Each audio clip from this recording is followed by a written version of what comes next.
गैरसैंण विधानसभा भवन पर छिड़ी जुबानी जंग, विधायक के बयान पर कांग्रेस का पलटवार।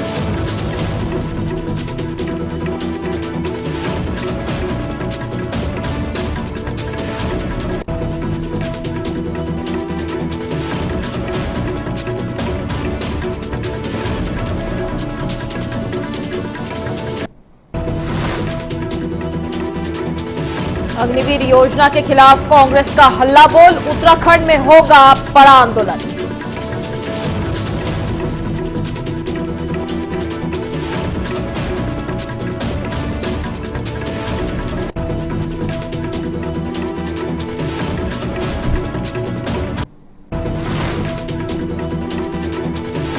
दिल्ली की आग देहरादून तक पहुंची, एआई समिट के विरोध का उत्तराखंड में दिखा असर।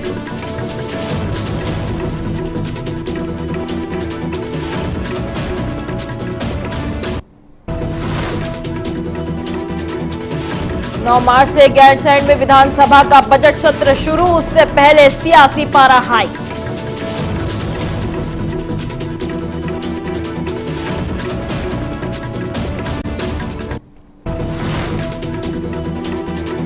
अल्मोड़ा में पीडब्ल्यूडी मिनिस्ट्रियल कर्मचारियों का धरना जारी, आज आंदोलन का 16वां दिन।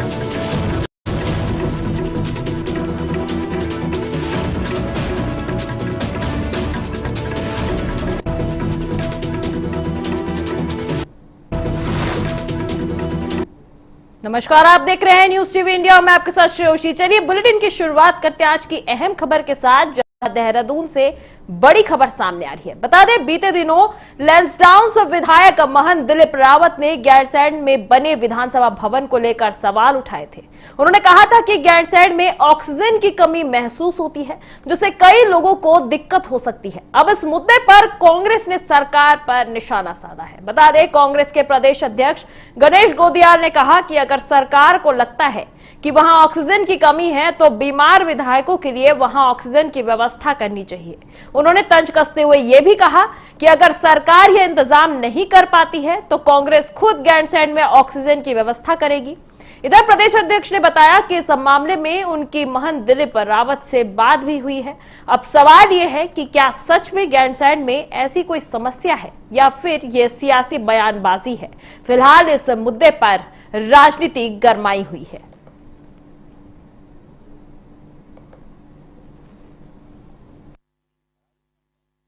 उन्होंने जो बातें कही हैं कि ठंड लगती है, तो आजकल व्यवस्था है सब, वहां विधानसभा भवन है, उस विधानसभा भवन के अंदर ठंड को कम करने के यंत्र लग सकते हैं, होंगे भी।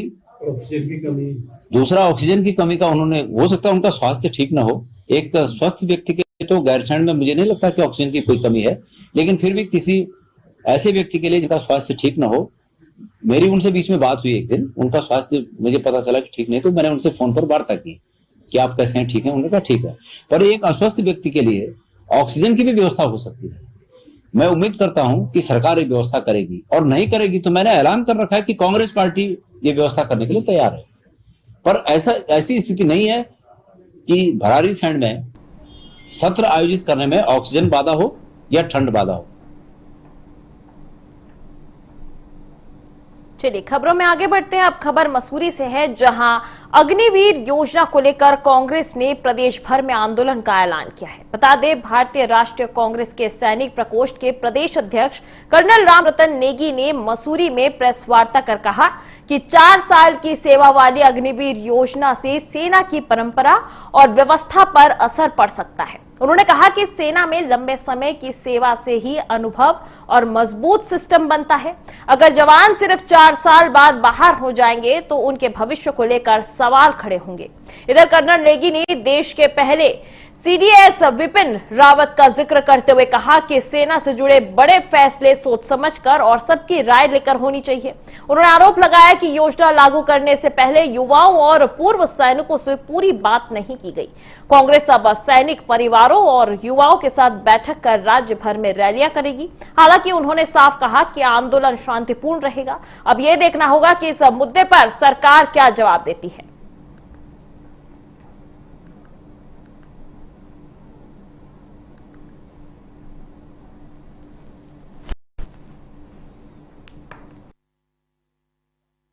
2022 में अग्निपथ योजना को देश के ऊपर थोपा गया था।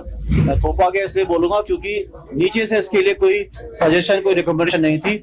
और हमारा जो आर्मी है, नेवी है, एयरफोर्स है, इनके लिए एक सरप्राइज था कि एक ऐसी योजना थोप दी गई है जिसमें कि सैनिक जो है कॉन्ट्रैक्ट बेसिस पे 4 साल के लिए यूनिट्स को दिया जाएगा और उससे ये उम्मीद की जाएगी कि देश की सुरक्षा में सक्षम रूप से तैयारी कर सके।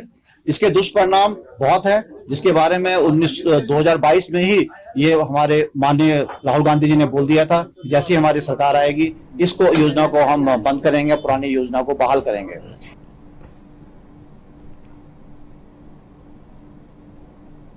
अब खबर देहरादून से है, जहां दिल्ली में एआई समिट के दौरान हुए शर्टलेस विरोध और युवा कांग्रेस के राष्ट्रीय अध्यक्ष उदय भानु चीप की गिरफ्तारी के खिलाफ उत्तराखंड में भी विरोध शुरू हो गया है। बता दें कि एनएसयूआई के प्रदेश अध्यक्ष विकास नेगी के नेतृत्व में कार्यकर्ताओं ने कांग्रेस भवन से एसहॉल चौक तक रैली निकाली। इस दौरान कार्यकर्ताओं ने शर्टलेस होकर केंद्र और भाजपा सरकार के खिलाफ नारे लगाए, साथ ही पुतला दहन कर उदय भानु चीप की तुरंत रिहाई की मांग की। इधर विकास नेगी ने कहा कि सरकार विपक्ष की आवाज दबाने के लिए पुलिस का इस्तेमाल कर रही है। उन्होंने साफ कहा कि यह बर्दाश्त नहीं किया जाएगा। उन्होंने चेतावनी दी कि अगर जल्द रिहाई नहीं हुई तो आंदोलन को और तेज किया जाएगा। फिलहाल इस मुद्दे पर सियासत गर्मा गई है और आने वाले दिनों में विरोध और बढ़ सकता है।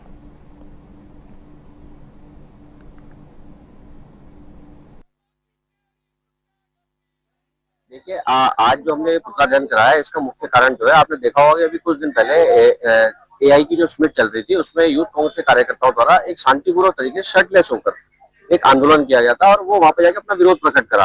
विरोध प्रकट करने का कारण आपने भी देखा होगा कि कैसे एक चाइना का माल को लाकर मेड इन इंडिया दिखाकर एआई समिट में भारत के द्वारा और भाजपा सरकार के सानिध्य में ये कार्य किया जा रहा था, जिसके लिए पूरे देश शर्मसार हुआ है उसको लेके। तो इसी के विरोध में शांतिपूर्ण तरीके से यूथ कांग्रेस के कार्यकर्ताओं द्वारा शर्टलेस होकर एआई समिट का विरोध किया गया। उसमें कल भाजपा सरकार के दबाव में दिल्ली पुलिस द्वारा हमारे यूथ कांग्रेस के राष्ट्रीय अध्यक्ष को गिरफ्तार कर लिया गया और जेल भेज दिया गया है। इसी के विरोध में आज पूरे देश में एनएसयूआई शर्टलेस होकर पूरे देश में ये कार्यक्रम कर रही है। चलिए रुक करते अगली खबर की ओर। अगली खबर देहरादून से है, जहां 9 मार्च से गैरसैंण में विधानसभा सत्र शुरू होने वाला है। बता दें उससे पहले गैरसैंण को लेकर राजनीति तेज हो गई है। विपक्ष का आरोप है कि भाजपा कभी नहीं चाहती थी कि गैरसैंण राजधानी बने। इधर कांग्रेस का कहना है कि विधानसभा भवन बनाने में भाजपा ने कोई कमी नहीं की। वहीं भाजपा विधायक विनोद चमोली ने इन आरोपों को गलत बताया। उन्होंने कहा कि गैरसैंण को ग्रीष्मकालीन राजधानी बनाने का काम भाजपा ने ही किया है। उन्होंने कांग्रेस नेता हरीश रावत का नाम लेते हुए कहा कि जब हॉल में प्रदर्शन हुआ तो वे इस मुद्दे पर चुप क्यों रहे। चमोली ने यह भी कहा कि कांग्रेस के अंदर इस मुद्दे पर एक राय नहीं है। उन्होंने कहा कि गैरसैंण सिर्फ नाम की राजधानी ना रहे, बल्कि पूरी तरह सक्रिय राजधानी बने। इसके लिए उन्होंने मुख्यमंत्री से भी बात की है। अब सत्र से पहले गैरसैंण का मुद्दा फिर गर्मा गया है।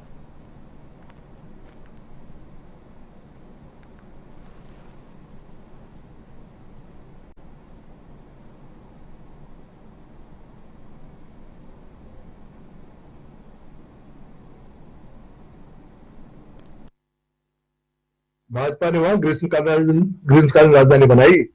हरीश रावत जी ने क्यों नहीं बनाई, इनसे पूछे ना। अभी परसों उनका प्रदर्शन यहाँ पर हुआ था। वैसे तो भौंकू लेके बोलते हैं कि हम सब सत्ता में आएंगे तो गैरसैंण को अस्थायी राजधानी बनाएंगे। विरोध प्रदर्शन में कहां चले गए थे अस्थायी राजधानी? पूछना चाहिए ना। जब सदन में तिलकराज बेहड़ बोलते हैं कि राजधानी देहरादून होनी चाहिए, तो कांग्रेस के विधायकों को असहमति दिखानी चाहिए ना, खड़ा होना चाहिए ना। जब हरक सिंह रावत कहते हैं वहां पर व्यवहारिक नहीं है राजधानी बनाना, तो फिर करण मेरे को क्यों कहना पड़ता है कि ये सब उनके व्यक्तिगत मत है, ये पार्टी का मत नहीं, इसका मतलब पार्टी लाइन नहीं है। चलिए बढ़ते अगली खबर की ओर। अगली खबर अल्मोड़ा से है, जहां लोक निर्माण विभाग के मिनिस्ट्रियल कर्मचारी अपनी एक सूत्रीय मांग को लेकर धरने पर है। बता दें आज इस धरने का 16वां दिन है। प्रांतीय संघ के आह्वान पर कर्मचारी विभाग कार्यालय में धरना दे रहे हैं। उनका कहना है कि जो प्रमुख अभियंता स्तर से स्थानांतरण होते थे, उन्हें अब प्रमुख अभियंता द्वारा शासन को भेजा जा रहा है। कर्मचारी इसे गलत मानते हैं और विरोध कर रहे हैं। इधर धरने के दौरान शंकर सिंह ने कहा कि यह मामला कर्मचारियों के अधिकारों से जुड़ा हुआ है।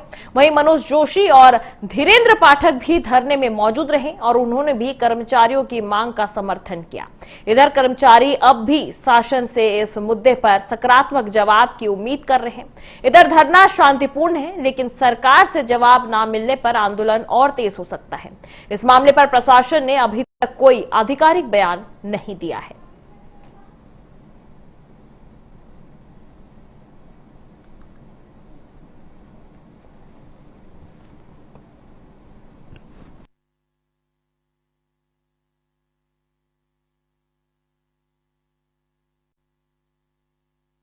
सर, एकमात्र हमारी मांग है कि पारिश्रमिक स्टैंडर्ड सूची हमारी जारी की जाए, लेकिन बड़े दुखद की बात है कि उत्तराखंड सरकार द्वारा एक्ट पारित किया गया विधानसभा के भीतर।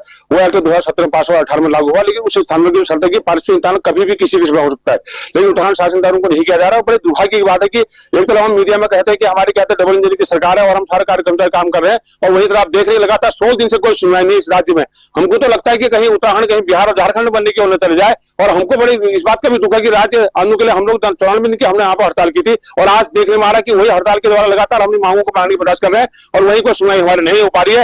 एक्ट के प्रोविजन है जिसके तहत इनको स्थानांतरण की व्यवस्था दी गई थी। एक्ट जो विधानसभा से पारित होता है, लेकिन यहाँ तानाशाही आपके अधिकारी में ऐसी चल रही कि एक्ट को भी वो नजरअंदाज करके आज स्थिति आ गई कि पूरे प्रदेश में हमारे मिनिस्ट्रियल एसोसिएशन के पीडब्ल्यूडी लोक निर्माण विभाग के कार्मिक जो है कार्य बहिष्कार पे हैं। अब आप एक अनुमान लगाइए पूरे के पूरे जिलों में अगर इसके नुकसान का आकलन किया जाए तो कहीं ना कहीं राष्ट्रीय संपत्ति का राष्ट्रीय क्षति हो रही है। तो यहाँ पर लाइबिलिटी फिक्स होनी चाहिए। जिस अधिकारी के द्वारा ये कार्य को नहीं किया जा रहा नियम होने के बावजूद, उससे इसकी वसूली होनी चाहिए। अगर कार्मिकों की ओर से कोई इसमें गलती है तो ये उनके ओर भी दंडित आपकी कार्रवाई होनी चाहिए। पारस्परिक स्थानांतरण को लेकर 16 दिन भी कार्य बहिष्कार पे हैं। ये 16 दिन से लगातार हमारे जो शासन स्तर से उनके द्वारा लटकाया जा रहा है। स्थानांतरण अधिनियम में स्पष्ट उल्लेख है, बिंदु संख्या 18 के 3 और 4 में स्पष्ट उल्लेख है मुख्य प्रमुख अभियंता कभी भी स्थानांतरण सूची जारी कर सकता है, उसके लिए कोई समिति की आवश्यकता नहीं है। लेकिन उच्च अधिकारियों की ऐसी हठधर्मिता है कि उनके द्वारा अनुपालन नहीं किया जा रहा। 18 तारीख को सचिवालय घेराव होने के उपरांत भी ओएसडी महोदय द्वारा हमें 2 दिन का आश्वासन दिया गया था, लेकिन आज तक अतिथि तक अभी भी आदेश जारी नहीं हुए। आज हमें आश्वासन मिला है कि शाम 12 बजे तक या दिन के 12-1 बजे तक हमें वो पत्र जारी हो जाएगा। अगर पत्र जारी होता है तो प्रांतीय कार्यकारिणी का जो आदेश होंगे अग्रिम, तो उसके अनुसार हम आगे कार्रवाई करेंगे। चलिए रुक करते अगली खबर की ओर। खबर देहरादून से है, जहां उत्तराखंड डिप्लोमा इंजीनियर्स महासंघ ने अपनी 27 सूत्री मांगों को लेकर सचिवालय कूच किया। बता दें, लेकिन पुलिस ने पहले से ही बैरिकेडिंग लगाकर उन्हें रोक दिया। इससे नाराज अभ्यर्थी सड़क पर बैठ गए और सरकार के खिलाफ नारेबाजी करने लगे। सोमवार को प्रदेश भर से आए diploma engineers Uttaranchal press club के सामने एकत्रित हुए। यहां से रैली निकालकर सचिवालय की ओर बढ़े। वहीं पुलिस की रोक के कारण प्रदर्शनकारी गुस्साए और सड़क पर बैठकर विरोध जताया। वहीं प्रांतीय अध्यक्ष रमेश चंद्र शर्मा ने बताया कि सरकार ने डिप्लोमा इंजीनियर्स की समस्याओं पर कोई ध्यान नहीं दिया। उन्होंने चेतावनी दी कि अगर आज की रैली के बाद भी मांग पूरी नहीं हुई तो हड़ताल की जाएगी। इधर महासचिव वीरेंद्र गुसाई ने कहा कि सभी अभियंता एकजुट हैं और रैली ऐतिहासिक होगी। गढ़वाल मंडल अध्यक्ष आशीष यादव ने कहा कि अभियंता अपने न्यायोचित मांगों को लेकर अंतिम निर्णय तक संघर्ष करेंगे।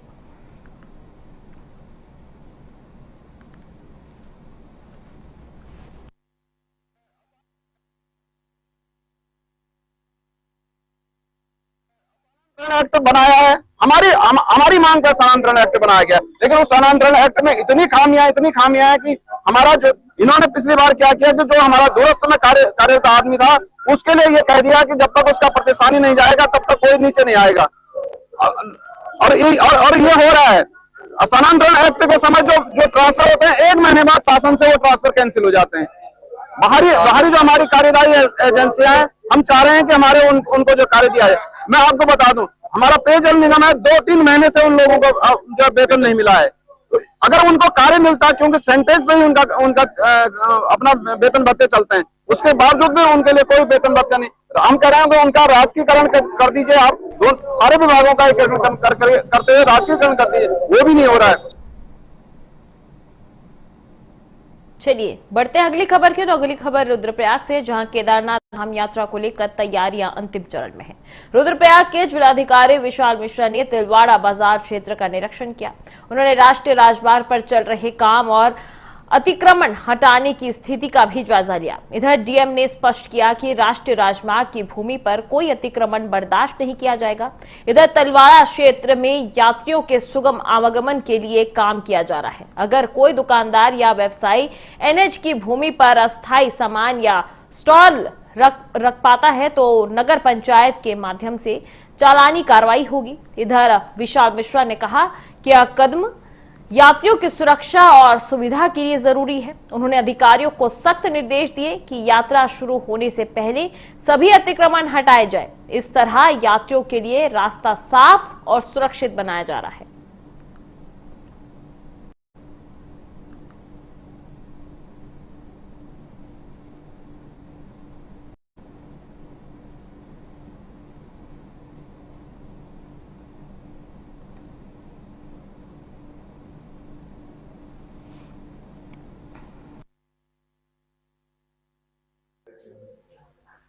आज मेरे द्वारा तिलवाड़ा मार्केट क्षेत्र में एक निरीक्षण किया गया।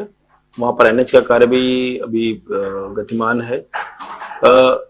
मेन जो कार्य है वो ये है कि जो अधिग्रहण हो चुके हैं, जिनको मुआवजा दिया जा चुका है, उनके द्वारा अभी अगर अपना भवन नहीं हटाया गया है या भवन तोड़ लिया गया है और उसका मलबा पड़ा हुआ है तो उसको हटाने के निर्देश दिए गए हैं।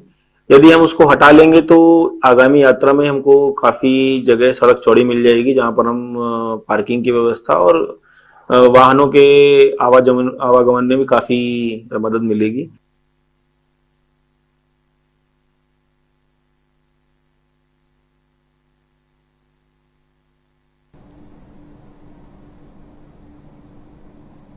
चलिए खबरों में आगे बढ़ते हैं। खबर रुद्रपुर से है, जहां एक बहुत ही गंभीर और शर्मनाक खबर सामने आई है। बता दें, उधम सिंह नगर जिले के रुद्रपुर में सरस मेले से घर लौट रही एक विवाहिता के साथ उसके देवर के सामने 3 युवकों ने तमंचे की नोक पर सामूहिक दुष्कर्म किया। इतना ही नहीं, आरोपियों ने घटना का वीडियो बनाकर पीड़िता को ब्लैकमेल करने और जान से मारने की धमकी भी दी। पीड़िता की तहरीर पर पुलिस ने मुकदमा दर्ज कर जांच शुरू कर दी है। फिलहाल घटना 22 फरवरी 2026 की रात गांधी पार्क के पास हुई है। बता दें, पीड़िता ने बताया कि 2 मोटरसाइकिलों पर आए 3 युवक उसके देवर को अलग ले गए और महिला को हथियार दिखाकर धमकाया। फिर सुनसान जगह पर बारी बारी से उसके साथ दुष्कर्म किया गया। इधर विरोध करने पर चाकू से उसकी उंगली पर वार कर उसे घायल कर दिया। पुलिस ने आरोपियों की तलाश शुरू कर दी है और मामले की जांच फिलहाल जारी है।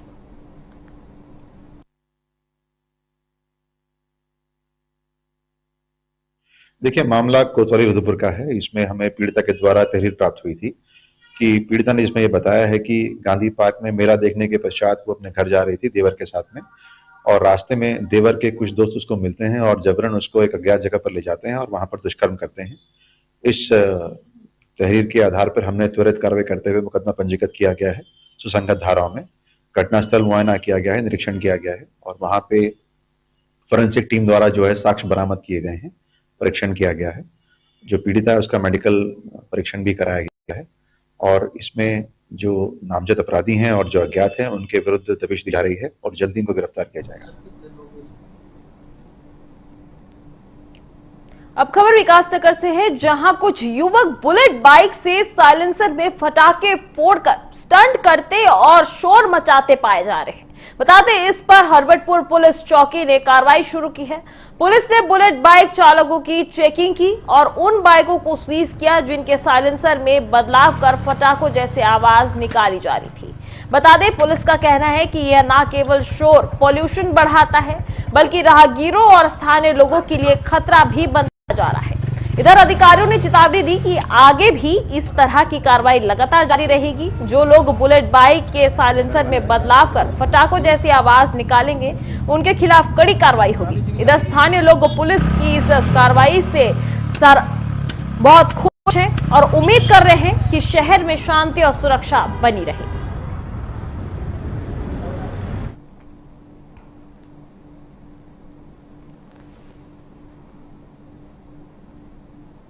चलिए बढ़ते हैं अगली खबर की ओर। अगली खबर अल्मोड़ा से है, जहां आज मां नंदा सर्वदलीय समिति ने ऐतिहासिक मां नंदा देवी मंदिर में एक भव्य होलिका उत्सव का आयोजन किया। बता दें इस अवसर पर मंदिर परिसर में खास खड़ी होली का कार्यक्रम भी रखा गया है, जिसमें महिलाओं ने पारंपरिक होली गीत गाकर इस पर्व को और भी सुंदर बनाया।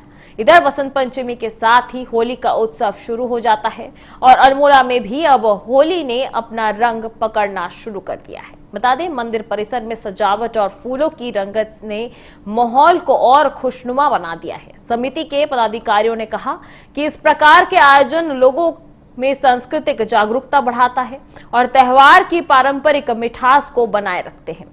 ऐसे में स्थानीय लोग और श्रद्धालु भी इस भव्य होलिका उत्सव का आनंद लेने पहुंचे। भव्य आयोजन और खड़ी होली के साथ बच्चों और बुजुर्गों ने भी भाग लिया।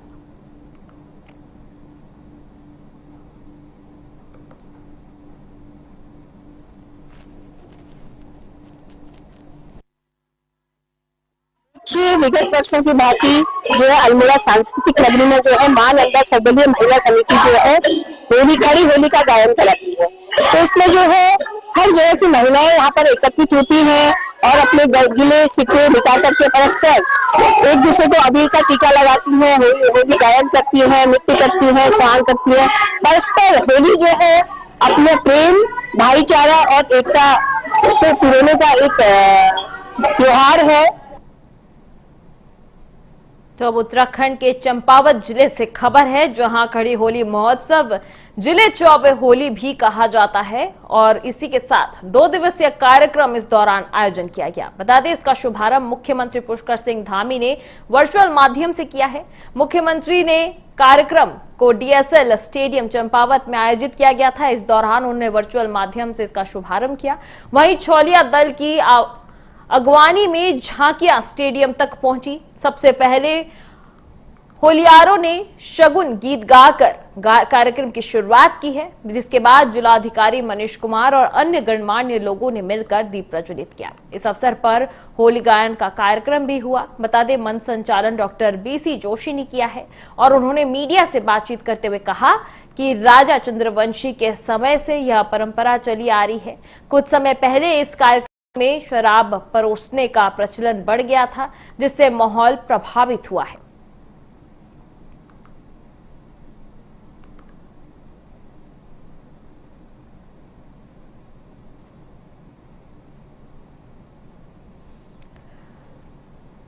बता दें कि चंपावत में एक खास कार्यक्रम का आयोजन किया गया, खड़ी होली महोत्सव, जिसे चौबे होली भी कहा जाता है।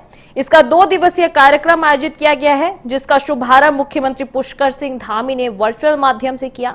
आपको बता दें कि यह कार्यक्रम DSL स्टेडियम चंपावत में आयोजित किया गया है, जहां छोलिया दल की अगवानी में झांकियां भी पहुंची। विभिन्न रंग बिरंगी प्रस्तुतियां भी दी गई और बड़ी संख्या में लोगों की वहां मौजूदगी रही है। बता दें कि होली गायन का कार्यक्रम भी इस दौरान हुआ। इस दौरान मंच संचालन कर रहे डॉक्टर जोशी ने मीडिया से बातचीत करते हुए कहा कि राजा चंद्रवंशी के समय से परंपरा चली आ रही है, जिसके बाद कुछ समय पहले ही इस कार्यक्रम में शराब परोसने का प्रचलन बढ़ गया था, जिससे माहौल प्रभावित हो रहा था।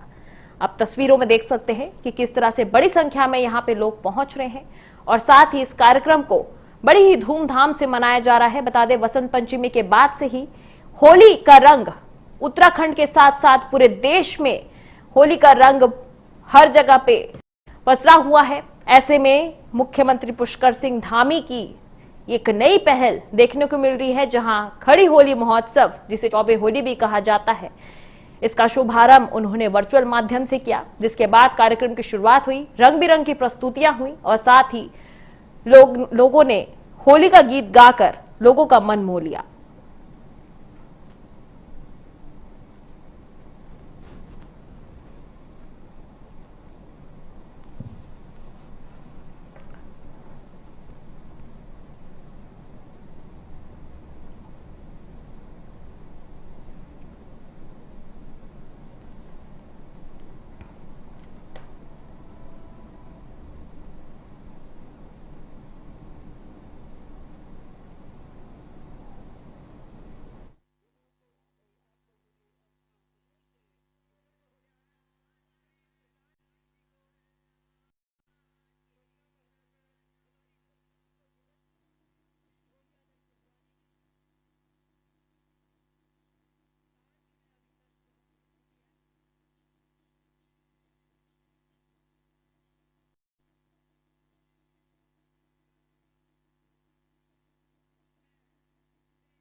में हुई है,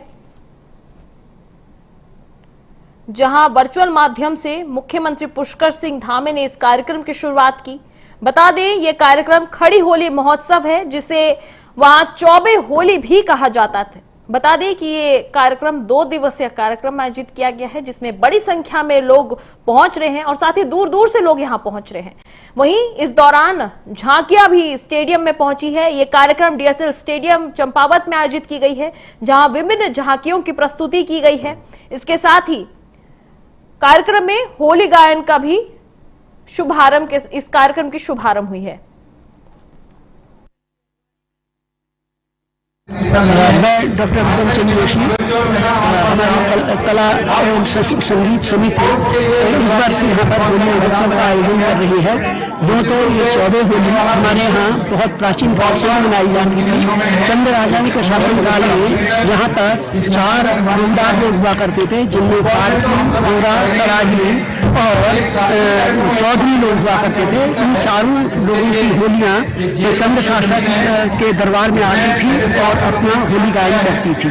चंद राजाओं ने इसको बहुत प्रचार प्रसार किया तथा इनको चंद राजाओं के द्वारा पुरस्कृत किया जाता था।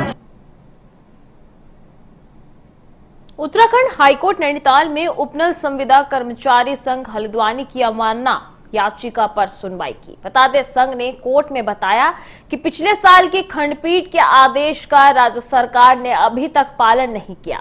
इस आदेश में उपनल कर्मचारियों को समान काम के लिए समान वेतन देने, वेतन पर जीएसटी ना वसूलने और नियमितीकरण की प्रक्रिया अपनाने की बात कही थी। बता दें, कोर्ट ने सचिव वित्त और सचिव कार्मिक को पक्षकार बनाकर नोटिस जारी किया और उन्हें अपने जवाब देने के लिए कहा है। बता दें, कोर्ट ने अगली सुनवाई की तारीख 12 मार्च 2026 तय की है। संघ के अधिवक्ताओं ने कोर्ट में बताया कि अब तक सरकार ने आदेश दिया कि इस पर कोई कदम नहीं उठाया जाए। साथ ही उन्होंने मुख्यमंत्री से भी अनुरोध किया कि उच्च न्यायालय के आदेश का पालन कराया जाए।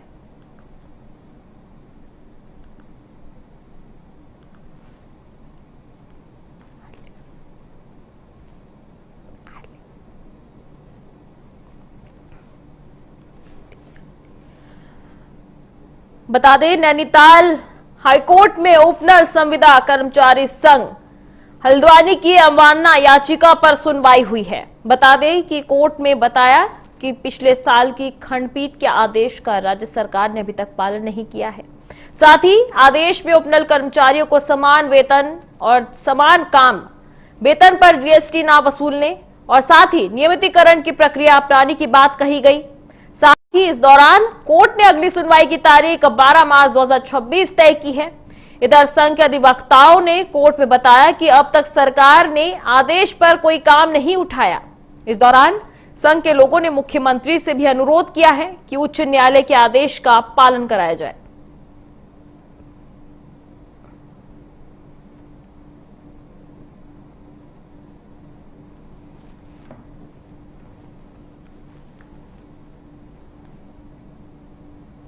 शक्ति फार्म देवनगर में हर साल की तरह इस साल भी 5 दिवसीय मेला और पूजा का आयोजन बड़े ही उत्साह और धूमधाम के साथ शुरू हो गया है।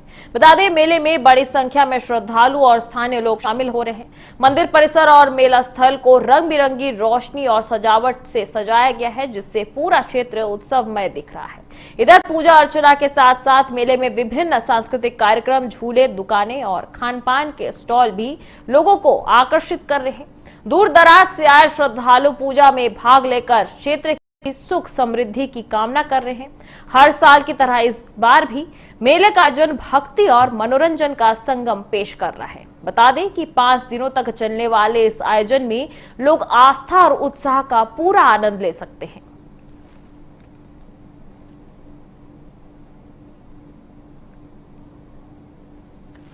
बता दें कि शक्ति फार्म देवनगर में 5 दिवसीय मेला और पूजा का आयोजन हो रहा है। 5-6 दिन का पूजा है, 7वां दिन हमारा विसर्जन है माता रानी का।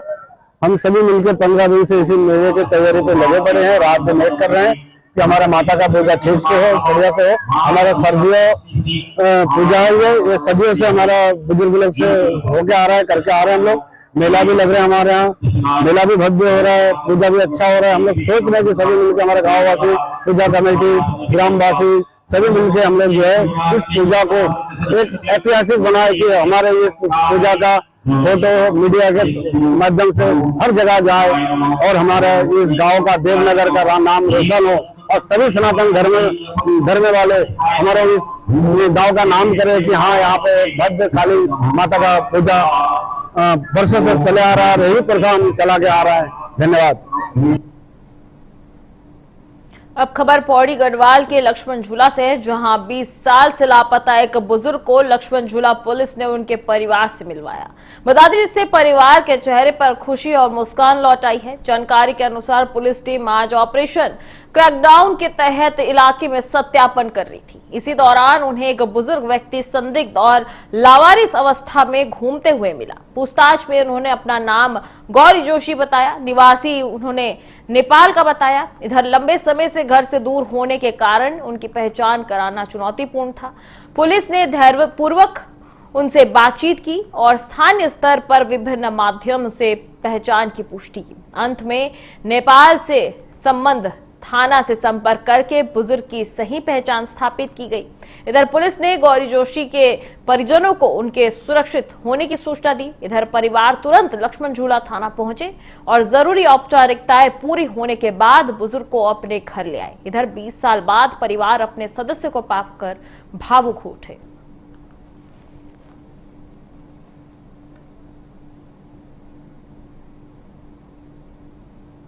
तो फिलहाल मेरे साथ इस बुलेटिन में इतना ही। आगे की देश दुनिया की तमाम खबरों के लिए आप देखते रहिए न्यूज़ टीवी इंडिया। नमस्कार।